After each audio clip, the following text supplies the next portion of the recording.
Hey guys, so you are going to be asked to order numbers on a number line. Okay, this is kind of one step past what we were doing in last class, which was just ordering numbers.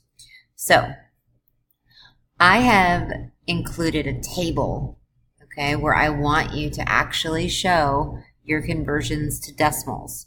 Okay, that way we can easily compare these numbers and know where they are in our number line.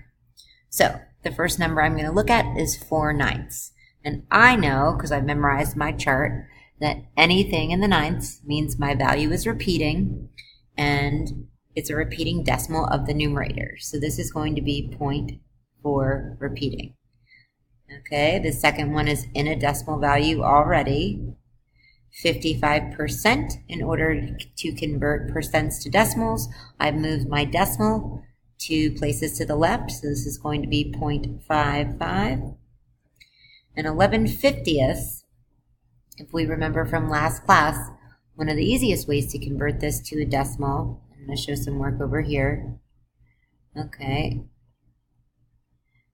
is to change this to the hundredths place.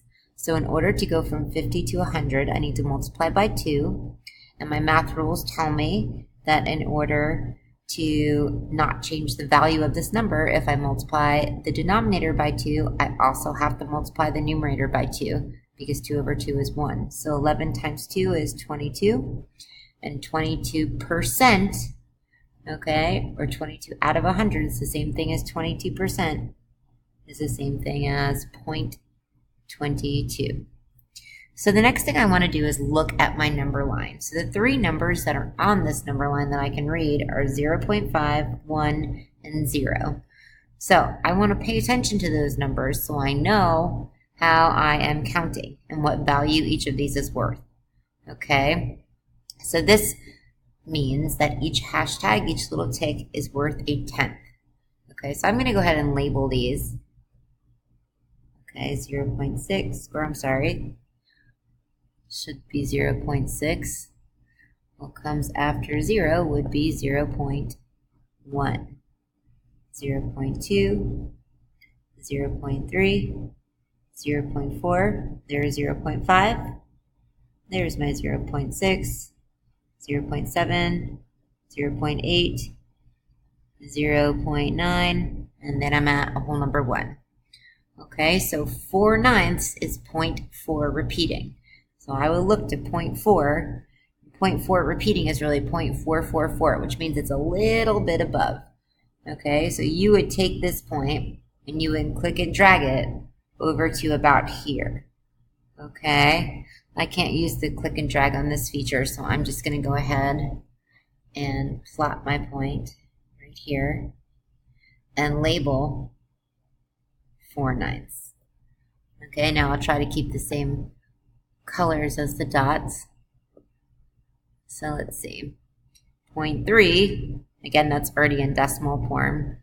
It's kind of nice. 0.3 is right on my number line, right on the hashtag, so that would be right here. Again, you would click and drag that over. I'm just going to label 11/50ths. When looking at my chart, we knew 11/50ths is 0.22. So 0.22 is going to be a little bit past or to the right of 0.2. So again, you would click and drag over here. I'm going to write it in. And last but not least, 55% was 0.55. So 0.55 is right here, and 0.6 is the next tick over. 0.55 would be right in between. And notice when I'm labeling, because you'll be labeling on your tests and quizzes, you want to make sure you're writing the original problems down, not the decimals that you simplified by. Okay, great. Use this example to do the next few problems.